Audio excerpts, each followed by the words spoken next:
नमो अरिहन्ताणं नमो सिद्धाणं नमो आयनीयाणं नमो वज्रायाणं नमो लोये सवसाहुणं नमियोणजिणं वीरम् अनन्तवर्णानदंसणसहावं वोच्छामि नियमसारम् केवली सुध केवली भणिदं सतीर्थवीर प्रभु का जग में प्रवर्ते निज तत्व बोध पाकर सब लोक हर्षे दुर्भावना न आवे मन में कदापि निर्विघ्न निरविकारी आराधना प्रवर्ते। मेरी भावना के अंदर एक बहुत सुंदर पंक्ति आई है, घर घर चर्चा रहे धर्म की। इस कोरोना रूपी महामारी के आने पर भी पूज्य गुरुदेव श्री द्वारा बताए गए जो तत्व ज्ञान की गंगा है, इस लॉकडाउन के अंदर भी अखंडित रूप से देश विदेशों में अनेकों शिविरों के माध्यम से बह रही है। आज का जो मंगल दिन है वो उत्तम क्षमा के नाम से विख्यात है। हालांकि आत्मा की अनुभूति होने पर धर्म तो अखंड रूप से प्रकट होते हैं। उस धर्म के यह 10 लक्षण हैं, लेकिन चर्चा की दृष्टि से हम 10 दिन में इसे मनाते हैं। पर्व तो आते हैं और चले जाते हैं, हम यूं के यूं रह जाते हैं। क्यों ना हम इस पर्व को चर्चा का ही विषय ना बना करके चर्या का विषय बनाएं, अर्थात यह धर्म हमारी परिणति के अंदर प्रकट हो जाए। नियम सार जी परमागम से चर्चा करेंगे। पद्म पुराणकार जी कहते हैं, जिनके जीवन में मोक्ष मार्ग के काज हेतु एक नियम नाही, उनके जीवन को सहस्त्र बार धिक्कार है। अपन थोड़ा व्यवहार और परमार्थिक दोनों दृष्टि से थोड़ा सा देखेंगे। पानी छान कर पीना ये तो नियम है, और पानी छानते हुए अपने को अकर्ता ज्ञायक अनुभव करना, शुद्ध अनुभव करना, ये नियम सार है। रात्रि भोजन अभक्ष भोजन का त्याग करना ये तो नियम है, और शुद्ध भोजन करने पर भी अपने आप को अनाहारी अनुभव करना ये नियम सार है। भगवंतों के दर्शन करना ये नियम है, और दर्शन करके आत्मा के दर्शन करना, माने जिन दर्शन से निज दर्शन पा, तो ये तो नियम सार है। अर्थात षट आवश्यक में जो आवश्यक शब्द दिया है, माने अवश्य करने योग्य, यहां पर भी जो नियम शब्द आया है उसका भी अर्थ यही होता है। नियम माने अवश्य करने योग्य। अब षट आवश्यक के अंदर जो नियम बताए हैं वो नियम की यहां पर बात नहीं है। यहां तो एक ही नियम है, अपने निज शुद्धात्मा की प्राप्ति करना। नियम का सार अर्थात शुद्ध रत्नत्रय जो शुद्धात्मा के आश्रय से प्रकट होते, ये नियम सार है। एक दृष्टांत देता हूं, शुद्धात्मा के आश्रय से ही प्रकट होते। जैसे स्विच का आश्रय करने पर 3 पंखुड़ी वाला पंखा घूमता है, ऐसे ही शुद्धात्मा रूपी स्विच का आश्रय करने पर 3 पंखुड़ी वाला पंखा घूमता है। यहां पर दिख रहा है सम्यक दर्शन, सम्यक ज्ञान और सम्यक चारित्र, उसका पंखा घूमता है। ऐसे ही अपना आत्मा का आश्रय करते हैं तो शुद्ध रत्नत्रय प्रकट होते हैं। यहां पर नियम सार जी में निश्चय प्रत्याख्यान अधिकार की 97 नंबर की गाथा, बहुत प्रसिद्ध गाथा है, उस पर चर्चा करते हैं। ऐसे कोई पूछता है, पंडित जी आज 10 लक्षण पर्व प्रारंभ हो गए, आज से त्याग क्या करें? समय सार जी ग्रंथ में शिष्य ने भी ऐसा प्रश्न किया, अब किसका त्याग करे?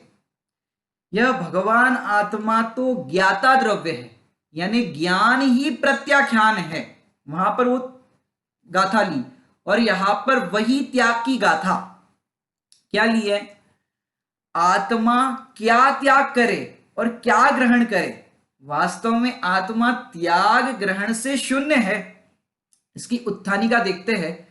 समय सारजी के अंदर उत्थानिका गाथा के पहले दी गई है और नियम सारजी के अंदर टीका के पहले दी गई है। अपन पहले उसकी उत्थानिका पढ़ते हैं।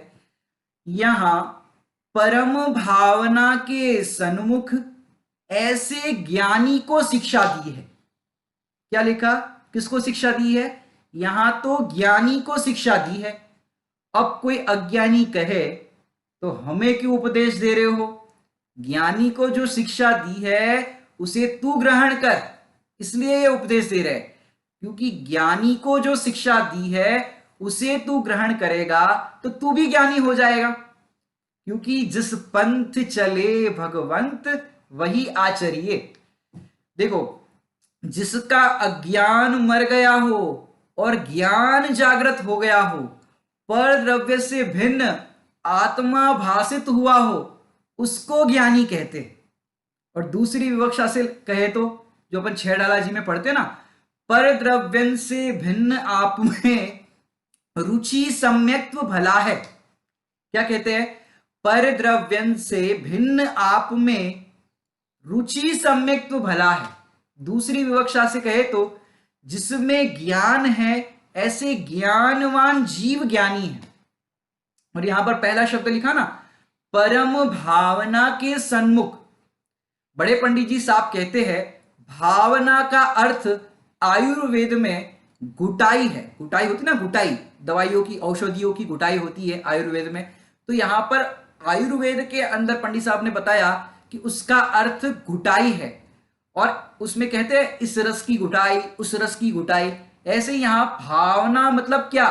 कि उसमें मिल जाना, एक में एक हो जाना।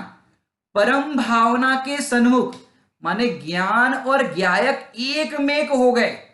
माने उसको तो एक ध्रुव ज्ञायक भाव ही दिख रहा है।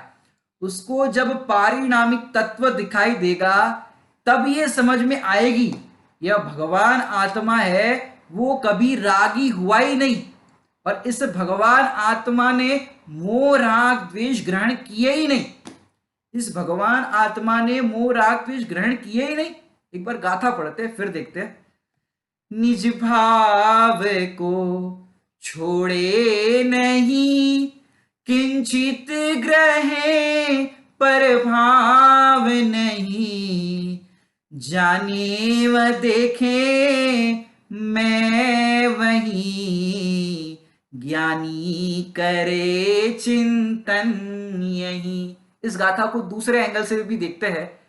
सम्यक्त्व भाव छोड़े नहीं किंचित ग्रहे पर भाव नहीं। इसको थोड़ा अभी खुलासा करते हैं। पहले तो निज भाव को छोड़े नहीं। निज भाव को छोड़े नहीं माने निज भाव माने क्या? कि जो ज्ञान भाव है, दर्शन भाव है, सुख भाव है, वो तो तेरा निज भाव है। और जो मोह राग द्वेष आदि है ये क्या है? कि ये पर भाव है। जब तक इस आत्मा को ये समझ में नहीं आता, अभी कहा ना, इसने सम्यक्त्व को नहीं छोड़ा और मिथ्यात्व को ग्रहण नहीं किया। तो कैसे? कि अशरीरी भाव को छोड़ा नहीं, किंचित ग्रहे शरीर ना, माने भयंकर राग हो रहा हो, राग का वहां पर निमित्त हो, और ऐसे राग के निमित्त के अंदर भी वैराग्य भाव को नहीं छोड़ा। अब अभी कुछ दिनों से हमारी आध्यात्मिक जैन रामायण चल रही थी, उसमें मैंने भरत जी, रामचंद्र जी के छोटे भाई भरत जी की कथा सुनाई थी, पूर्व भाव की।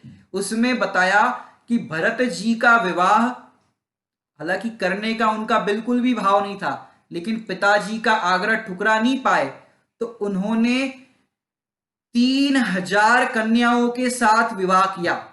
ये सुनील भैया भी अपने पद्य से बहुत सुंदर ये कथा सुनाते हैं, उन्हीं के पद्य को मैं सुनाना चाहता हूं आपको। उसमें बताया कि 3000 कन्याएं वो रागी और अभिराम कुमार है वो वैरागी। अब इतना प्रबल राग का निमित्त, और ऐसे निमित्त में भी वो अभिराम कुमार बैरागी रहे, माने वैराग्य भाव को छोड़ा नहीं, किंचित ग्रहे राग भावना, माने निज भाव को छोड़ा नहीं, कि अपना जो शील स्वभाव भाव है उसको छोड़ा नहीं, और फिर वो कन्याएं इतना अपनी ओर आकर्षित करना चाहती थी, फिर भी उस रूप राग रूप परिवर्तित नहीं हुए। 3000 कन्याएं सोचो, चारों तरफ से घिरी हो और बीच में कुमार बैठे हो, ऐसे हाथ पे हाथ धर के सामयिक कर रहे हो, उन कन्याओं की ओर देख भी नहीं रहे हो। और वो कन्याएं क्या कहती है, सुनील भैया ब्रह्मचारी सुनील भैया जी शिवपुरी वालों ने इसका सुंदर पद्य लिखा है। क्या लिखा, हे स्वामी एक बार मेरे रूप को देखो, चारों तरफ से रानियां ऐसा कह रही है, हे स्वामी एक बार मेरे रूप को देखो। और फिर कुमार जवाब देते हैं, क्या देखे ये विकृत है, चिद रूप को तुम देखो। इसको क्या देखे, देखना है तो अपने चैतन्य स्वरूप को देखो, जिसको देखने पर, जिसकी अनुभूति करने पर, श्रद्धान करने पर सुखी हो जाते हैं, उसको देखो। जम्बू स्वामी का भी ऐसा प्रकरण है। विचार करो, ऐसा राग का निमित्त होने पर भी गृहस्थ दशा में किंचित ग्रहे राग भावना, निज भाव को छोड़े नहीं, किंचित ग्रहे राग भावना। अब सोचो ये कैसा कैसा अद्भुत आत्मा का वैभव होगा, और वो जब प्रकट होता होगा तब कितना आनंद आता होगा। देखो भैया, भयंकर राग हो रहा है पर विराग भाव को नहीं छोड़ा। किंचित ग्रहे राग ना, किसकी बात कर रहे हैं, कि तू जहां बैठकर करता है बात, जैसे अभी बात की थी ना, सम्यक्त्व को छोड़े नहीं, किंचित ग्रहे मिथ्यात्व ना। तो देखो किसको किसको ये एंगल करके बात की जा रही है, कि तू जहां बैठ करके बात करता है वहां से ये बात समझने नहीं आने वाली, ये तो वहां बैठ करके समझ में आएगी, कि जहां बैठ करके ये लिखी है गाथा। ये गाथा भैया किसने लिखी है, तो बोलोगे कुंद कुंद आचार्य देव ने लिखी है। और कहां बैठ करके लिखी है, तो भैया हमने पढ़ा है, सुना है कहानी के अंदर कि वो विदेश क्षेत्र गए थे, वहां से आए और फिर पोन्नुर हिल पर जाकर उन्होंने ये ग्रंथों की रचना की, पोन्नुर में जाके रचना की। अब आपसे पूछोगे तो आप ये कहोगे, अब हम पूछते हैं कि भैया ये पोन्नुर में बैठ करके लिखी। अब छोटे बच्चे से पूछो, पाठशाला के बच्चे से पूछो, बेटा कहाँ बैठ करके लिखी मुनिराज ने, और मुनिराज कहाँ रहते हैं, तो बच्चे कहेंगे वन में रहते हैं।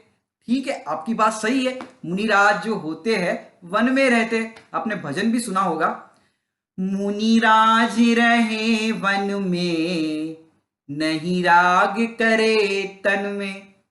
बच्चे का कहना बिल्कुल सत्य है कि मुनिराज वन में रहते हैं, लेकिन किसी ज्ञानी से पूछो तो वो भी यही कहेगा, मुनिराज रहे वन में, माने वन में रहते हैं। लेकिन ज्ञानी के वचन और उस बच्चे के वचन दोनों में एंगल अलग अलग है।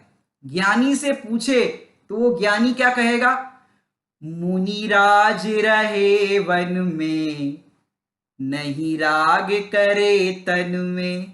कहां पर, मुनिराज रहे वन में, वन माने ओएनी वन, एक अपने शुद्धात्मा में रहते हैं और बाहर रहते हैं, वन में रहते हैं, वो बात भी सत्य है एक एंगल से, और ये बात भी परम सत्य है, मुनिराज रहे वन में माने एक अपने शुद्धात्मा में रहते हैं, उसके बाहर नहीं जाते। अब कोई कहे भाई पंडित जी हमारी भूमिका में इतना राग इतना मोह, और आप कह रहे हो आत्मा ने अपना भाव छोड़ा ही नहीं, मिथ्या दृष्टि हुआ ही नहीं आत्मा। भैया बताओ, आत्मा मिथ्या दृष्टि हुआ ही नहीं। अब आत्मा मिथ्या दृष्टि हो जाता तो फिर तो आत्मा ही नष्ट हो जाता, सम्यक्त्व कहां से पाता। आत्मा मिथ्या दृष्टि नहीं हुआ और मिथ्या दृष्टि आत्मा नहीं हुआ। मिथ्यात्व है वो अलग है और आत्मा है वो अलग है। समय सार जी की भाषा से कहे तो मिथ्यात्वादी भाव ऊपर ऊपर तैरते हैं और त्रिकाली भाव जो अपना शुद्ध चैतन्य स्वभाव जो है वो कहां पर है, वो अंदर है, वो न्यारा है। इतने विभाव होते रहे लेकिन आज तक आत्मा को इन विभाव भावों ने छुआ तक नहीं। 14 नंबर की गाथा अभी आदरणीय शैलेश भाई जी इसमें लेने वाले हैं। अमृत चंद्र आचार्य देव, उनकी टीका में देखो 14 नंबर की गाथा की टीका में क्या लिखा वहां पर, अभी पंडित जी पढ़ाएंगे भी, क्या लिखा कि जैसे सरोवर में कमल दूर से देखने पर कैसा दिखता है कि उस जल ने उस कमलनी पत्र का स्पर्श किया है। जल ने क्या किया है, कमलनी पत्र का स्पर्श किया है। लेकिन निकट जाते हैं और देखते हैं तो क्या होता है कि कमल पत्र ने पानी को छुआ ही नहीं। ऐसे दूर से देखने पर कर्मों से बंधा हुआ गिरा हुआ दिखाई देता है। दृष्टांत देते हैं, जैसे काला चश्मा जो आता है, मोतियाबिंद का पहनते हैं ना काला चश्मा, वो काला चश्मा पहना हो, अब आपको कैसा दिखेगा कि भैया सब काला दिखेगा, दीवार सफेद होने पर भी काली दिखेगी। अब बताओ, उससे पूछे भैया दीवार कैसी है, तो वो कहेगा काली है। अब बताओ उस दीवार को सफेद करने के लिए क्या करे, तो वो कहेगा सफेद पेंट मारो। ए तू पर्याय का चश्मा हटा दे, जैसी दीवार है वैसी देखेगा। अगर चश्मा हटाएगा तो ये मोतियाबिंद का चश्मा हटाएगा ना, तो जैसी दीवार है वैसी दिखेगी। ऐसे जैसा आत्मा है वैसा नहीं दिख रहा, तो ये तूने पर्याय का उल्टा चश्मा पहन रखा। अब कैसा है मैं बता दूं आपको, जैसे 5 लीटर दूध और 5 लीटर पानी दोनों को मिक्स किया, बताओ कितना लीटर दूध हुआ। आप लोगों में से कोई कह सकता है भैया, ये बच्चे होते तो बता देते फटाफट, क्या 10 लीटर दूध।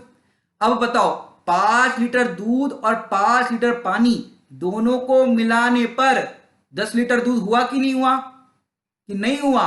5 लीटर दूध और 5 लीटर पानी दोनों को मिलाने पर 10 लीटर दूध नहीं हुआ। यदि उसमें से प्रोसेस करके घी बनाया जाए तो कितना बनेगा, 5 लीटर के हिसाब से बनेगा या 10 लीटर के हिसाब से बनेगा, 5 लीटर के हिसाब से बनेगा। जैसे आप लोग शरबत पीते हो ना, शिकंजी, हिंदी में शिकंजी कहते हैं शरबत को, उसमें 4 चीज डलती है, कौन कौन सी, पानी, नींबू, शक्कर, नमक। पानी, नींबू, शक्कर और नमक, ये 4 चीज डलती है। तो चारों को मिक्स करने पर क्या होता है, चारों मिक्स होती है कि नहीं होती।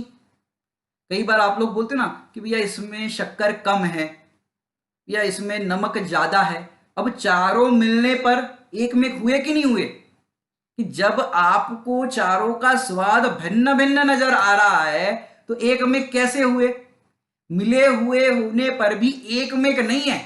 ऐसे ही यहां पर शिकंजी है, ऐसे ही यहां पर शरबत है। कैसे शरबत है, 4 चीजें होती ना, आत्मा ये एक चीज हो गई, अब द्रव्य कर्म, भाव कर्म और नौ कर्म, ये 4 चीजों से बनी हुई शिकंजी। अब 4 चीजों से बनी हुई शिकंजी में देखो सब भिन्न भिन्न है।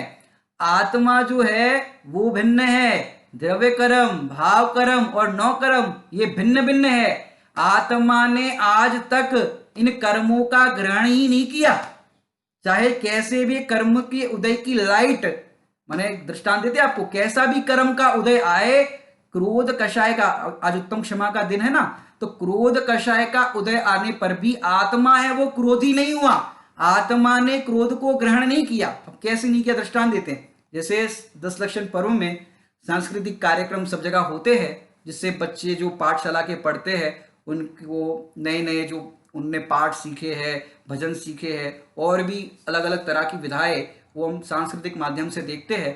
जैसे एक गोरा बालक सफेद कुर्ता पैजामा पहन करके इस 10 लक्षण पर्व पर सांस्कृतिक कार्यक्रम करने के लिए मंच पर आए। देखो यहां पर बालक दिख रहा होगा, ऐसे एक बालक मंच पर आए और उसके ऊपर मैंने सारे हॉल की लाइट अपन ने बंद कर दी। अभी लॉकडाउन है इसलिए कम से कम इमेजिनेशन करना, नहीं तो हम प्रैक्टिकली अगर प्रवचन हो रहा होता तो थोड़ा सा बताते आपको दृष्टांत, लेकिन हम आपको यहां पर दिखा रहे। देखो यहां पर ये बच्चा है गोरा, सफेद कुर्ता पजामा पहना है, अब इसके ऊपर पीले रंग की लाइट फीकी तो लड़का कैसा दिखेगा, पीले रंग का दिखेगा। अब इस बच्चे पर हरे रंग की लाइट फीकी तो बच्चा कैसा दिख रहा है, हरे रंग का। अब इस बच्चे पर पिंक रंग की लाइट फीकी, अब बच्चा कैसा दिख रहा है, पिंक रंग का। अब इसके ऊपर बहुत सारे रंग की अपन लाइट फेंक रहे हैं, अब बच्चा कैसा दिख रहा है, बहुरंगी। दिख रहा है कि नहीं दिख रहा? लेकिन भैया बहुत तरह की लाइट फिकने पर भी बच्चे में क्या फर्क पड़ा देखो। इतने सारे रंगों की लाइट फिकने पर भी बच्चा तो ज्यों का त्यों है, उसमें किंचित मात्र भी फर्क नहीं पड़ा। गोरा है, सफेद कुर्ता पजामा पहना है, उसमें इन रंगों का किसी भी प्रकार से प्रभाव नहीं पड़ा। ऐसे ही कैसा ही कर्म का उदय आ जाए, इस कर्म के उदय की क्रोध मान माया लोभ कौन सा भी कर्म का उदय हो, वो कर्म के उदय की लाइट फिकने पर मैं वैसा दिखता तो हूं लेकिन वैसा होता नहीं हूं। ऐसे ही आज तक एक भी कर्म की लाइट फिकने पर मैं वैसा नहीं हुआ। पहले अपन एक बार मूल गाथा पढ़ते हैं, फिर प्रासंगिक गाथा बनाते हैं। अभी जो चल रहा है ना 10 दक्षिण पर्व प्रारंभ हुआ है ना, तो प्रासंगिक गाथा बनाते हैं। जैसे समय सार जी में आचार्य भगवान कहते हैं ना 16 गाथा बना देना, तो अपन थोड़ा सा प्रयास करते हैं। पहले एक बार जो मूल गाथा है अभी वो पढ़ते हैं। निज भाव को छोड़े नहीं, किंचित ग्रहे पर भाव नहीं, जाने व देखे मैं वही, ज्ञानी करे चिंतन यही। अब प्रासंगिक बनाते हैं। क्षमा भाव को छोड़े नहीं, किंचित ग्रहे क्रोध नहीं। किंचित ग्रहे क्रोध नहीं, क्षमा भाव को छोड़े नहीं, ऐसे कोई हुए हैं? अरे अनंत हुए हैं। गज कुमार मुनिराज देखो सिर पर सिगड़ी जलाई जा रही है। यशोधर मुनिराज देखो गले में मरा हुआ सर्प डाला गया। अरे देखो ऐसे घोर उपसर्ग में उन्होंने अपना क्षमा स्वभाव नहीं छोड़ा और क्रोध नहीं ग्रहण किया।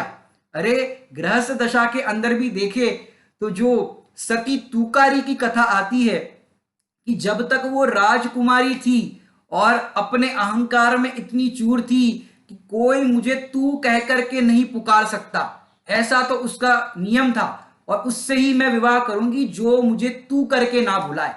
और फिर क्या हुआ कि फिर उसकी लंबी कहानी है, मूल तो इसमें इतना बताना है कि जब उसने अपने समता रूपी स्वभाव का ग्रहण किया और फिर क्षमा भाव धारण किया, तब क्या हुआ कि ऐसा क्षमा भाव देखा उसका कि क्षमा भाव को उसने छोड़ा नहीं और क्रोध का ग्रहण नहीं किया। गृहस्थ दशा में भी ऐसे आपको मिलेंगे।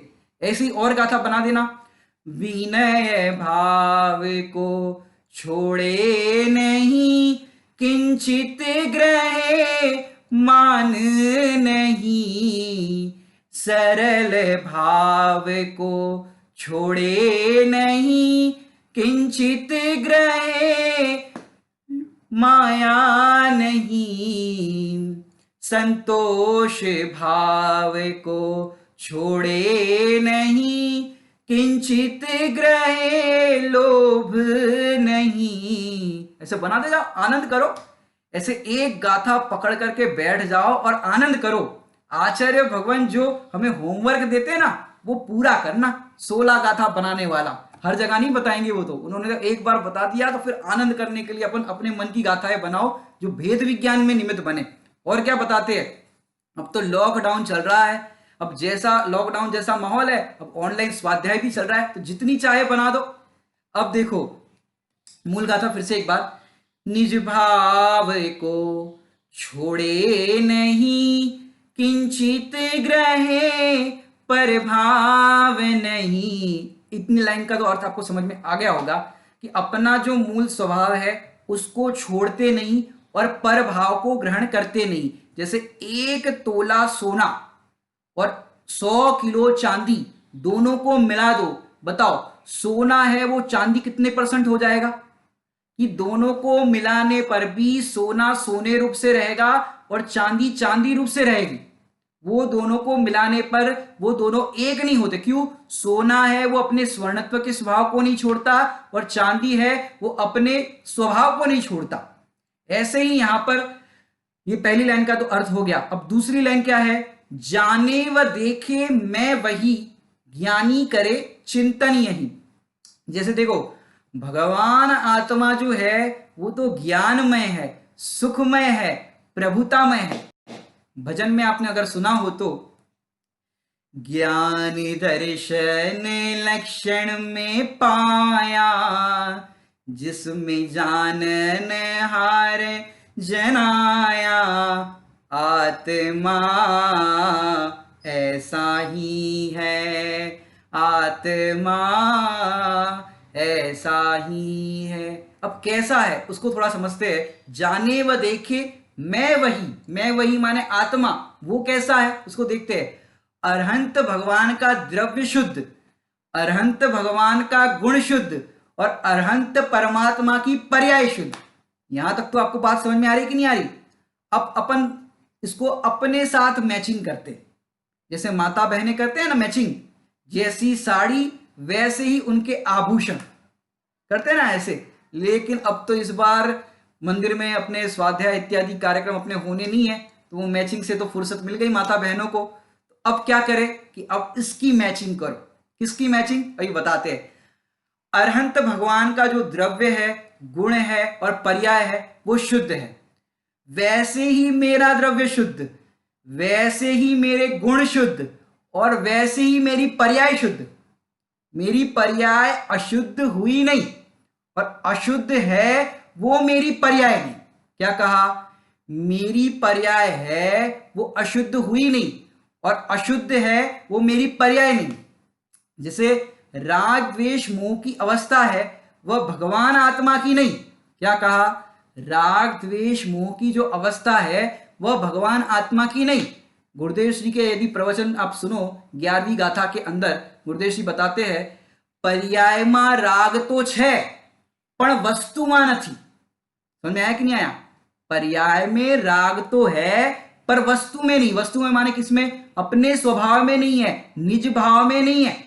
जैसे मैं आपको प्रश्न करूं, आपके घर में कितने मेंबर है? अभी सब लोग अपने अपने घर के बता सकते हो। जैसे किसी को मैंने पूछा तो उसने कहा मेरे घर में 5 मेंबर है।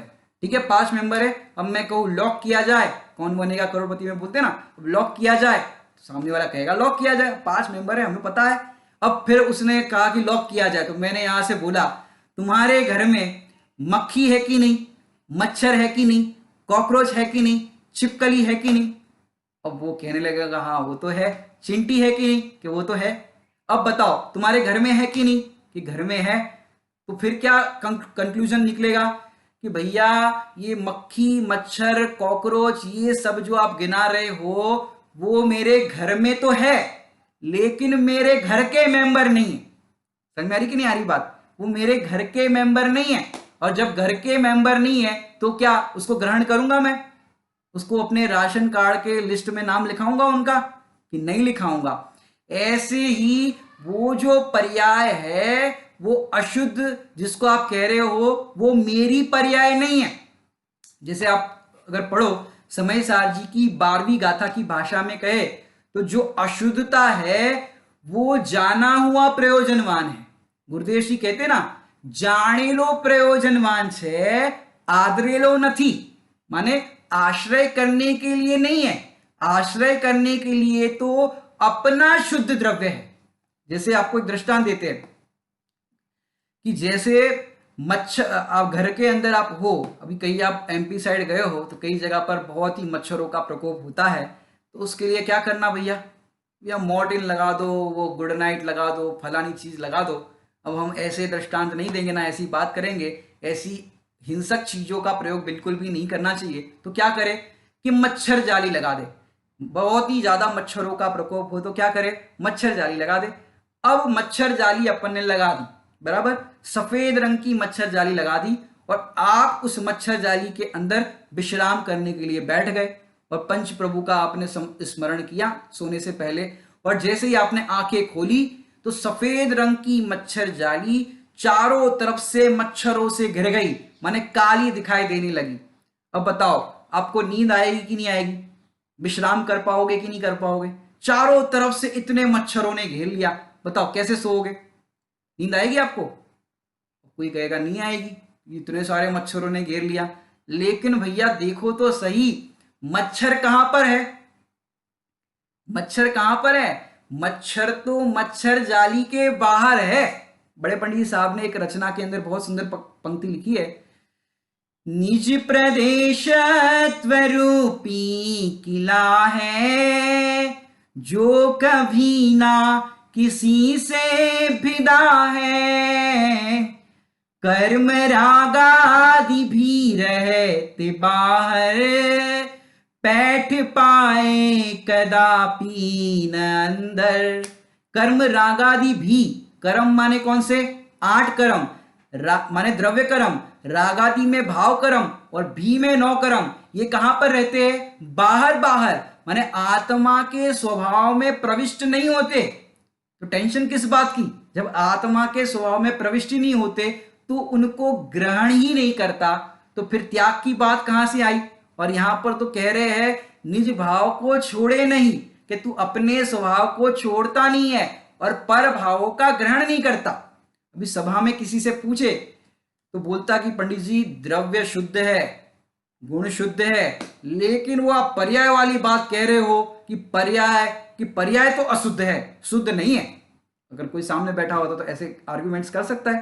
तो हम कहते हैं कोई बात नहीं, ये भी एक विवक्षा है।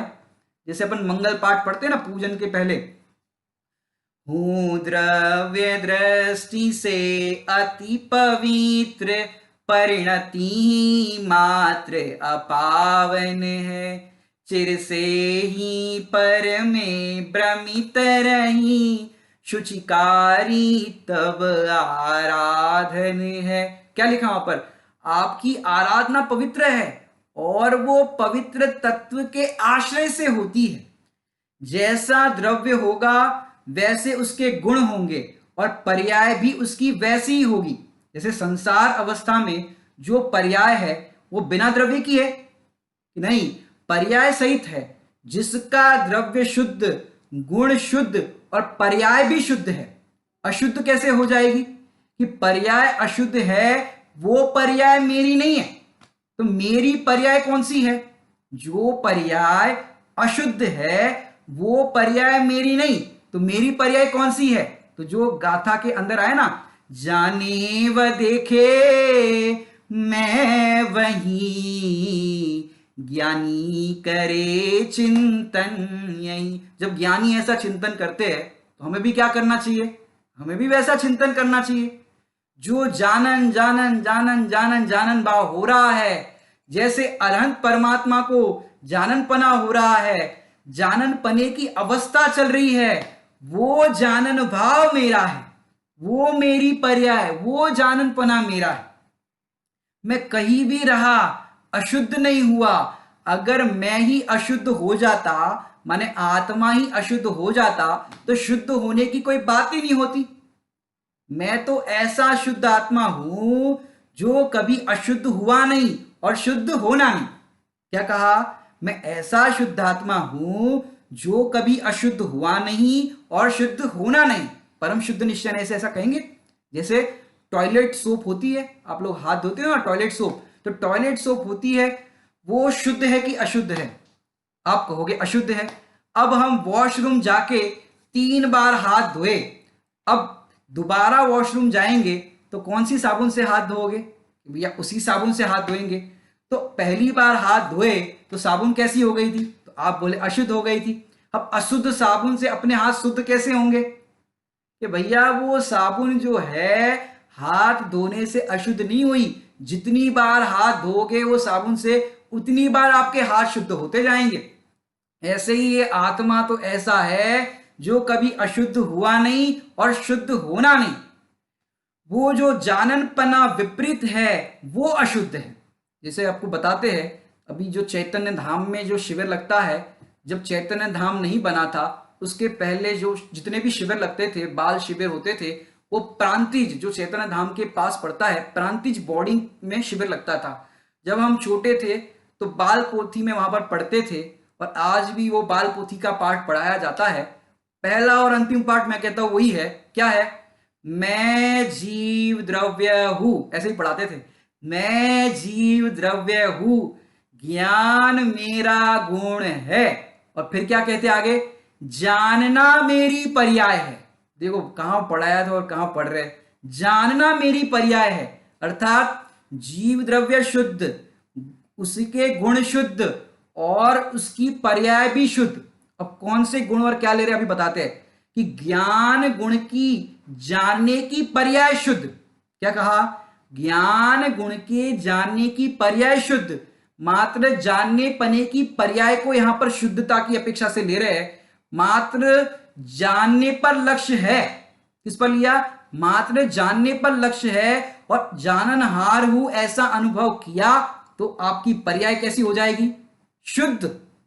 माने जानना जानना जो हो रहा है, अपने को जाननहार रूप अनुभव करना है। जानने पर यहां पर बात की, माने जीव द्रव्य शुद्ध, उसके गुण शुद्ध और पर्याय शुद्ध। माने जो ज्ञान गुण की जो पर्याय है, जानना जानना जो हो रहा है वो कैसा हो रहा है? निर्मल हो रहा है, शुद्ध हो रहा है। और उसी समय तू अपने आप को जाननहार रूप अनुभव करे, तेरा काम हो जाए। फिर से एक बार गाथा पाठ करते हैं। निज भाव को छोड़े नहीं, किंचित ग्रहे पर भाव नहीं, जाने व देखे मैं वही। जानता दिखता कौन है? जाने व देखे मैं वही, ज्ञानी करे चिंतन यही। यहां पर जो उत्थानी का जो अपन ने पढ़ी उसको फिर से देखते हैं। यहां परम भावना के सम्मुख ऐसे ज्ञानी को शिक्षा दी है। कैसे ज्ञानी को? कि जो ध्रुव भाव के सन्मुख हो गया है, जिसको ध्रुव ध्रुव एक प्रभु दिख रहा है, उसको कहा अब तुझे बताता हूं कैसे। कि पहले ध्रुव को देखा, आत्मा को देखो, माने पारिणामिक भाव हूं ऐसा जो देखेगा उसको ये बात समझ में आएगी। आप कहोगे संसार में रहता है, पामरता दिखती है और पामरता को ग्रहण नहीं किया, ये बात समझ में नहीं आती। कि भैया जिसको जिसकी रुचि होती है उसको वो ग्रहण करता है। जैसे दृष्टांत देते हैं, जैसे अहमदाबाद स्टेशन के बाहर कोई खड़ा हो और वहां पर उसको चैतन्य धाम वहां से जाना हो, वो बस स्टैंड पर खड़ा है और वहां से एक साधर्मी अपनी कार लेकर के चैतन्य धाम ही जा रहा है। अब रास्ते में आपको देख लिया, आपने कुर्ता पजामा पहना था और आपको देख लिया और फिर लग रहे थे कि भैया आप जैन हो, दिगंबर हो और कभी चेहरा जाना पहचाना लग रहा था, और आपसे पूछा भैया कहाँ जा रहे हो? तो उसने बोला चैतन्य धाम जा रहे हैं। तो उनने कहा भैया मैं भी चैतन्य धाम जा रहा हूं, जरा आ जाओ, गाड़ी में बैठ जाओ, साथ में चलते हैं। अब बताओ, जैसे ही वो बस स्टैंड पर खड़ा व्यक्ति और सामने वाले ने कहा भैया आ जाओ, गाड़ी में बैठ जाओ, मैं भी चैतन्य धाम जा रहा हूं, जो ठंडी सांस निकलती है कि भैया 50 रुपए बच गए। ये पैसों की रुचि वाले को हर जगह पैसा ही पैसा दिखता है। जैसे आपको एक और दृष्टांत देता हूं। शादी होती है तो शादी के अंदर बारात आती है। अब उस बारात को देखो, जब बारात आती है तो दुल्हन जो होती है वो बालकनी में आती है। आपने देखा होगा ऐसा।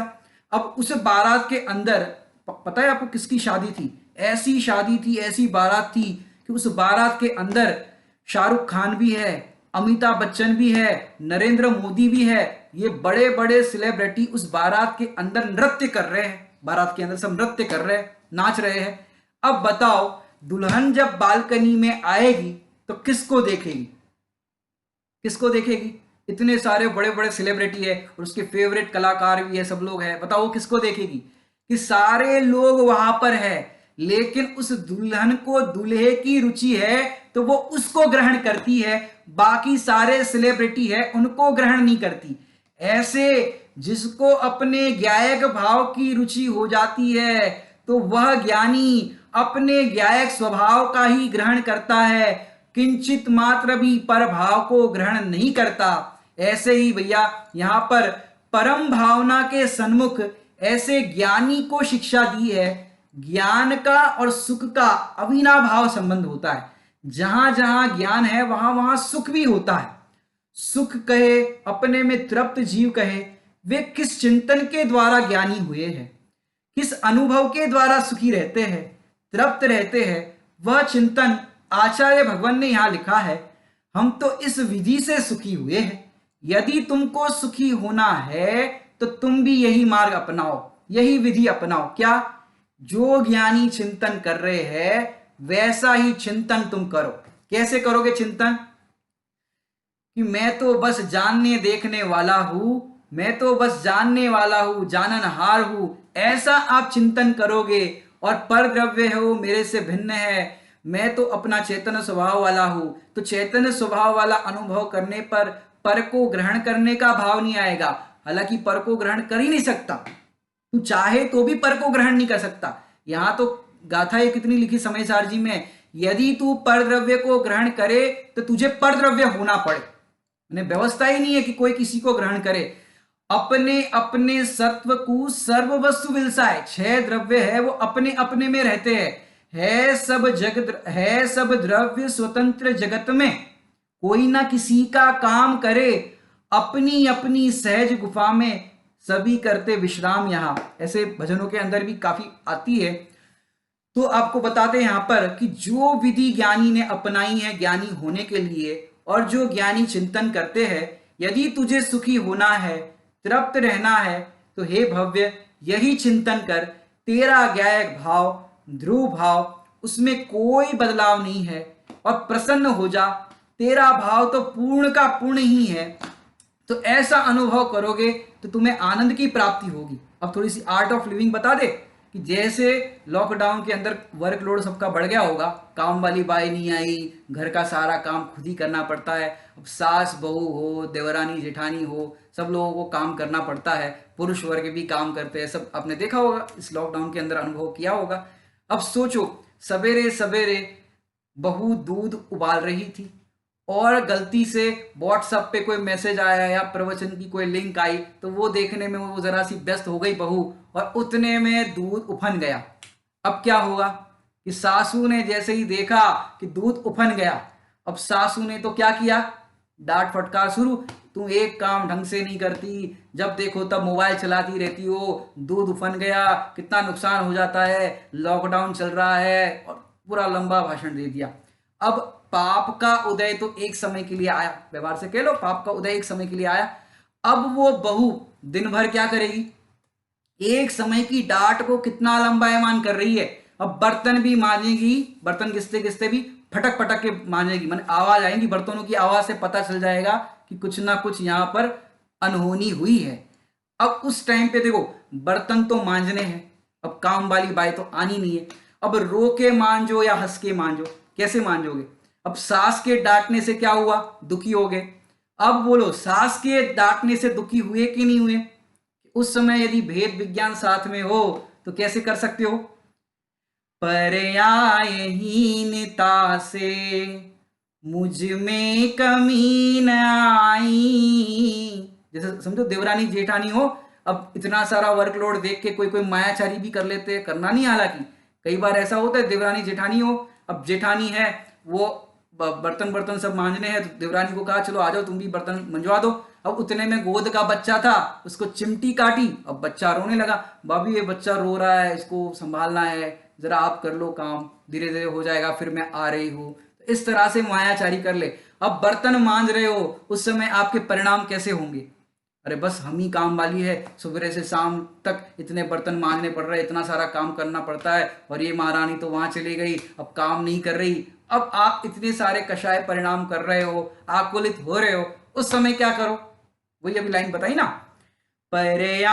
पर्यायहीनता से मुझ में कमी न आई, बर्तन मांजने से मुझ में कमी न आई, सास के डांटने से मुझ में कमी न आई। कि ऐसे कितने भी चाहे जैसे प्रसंग आए, तुम उनको ग्रहण मत करो।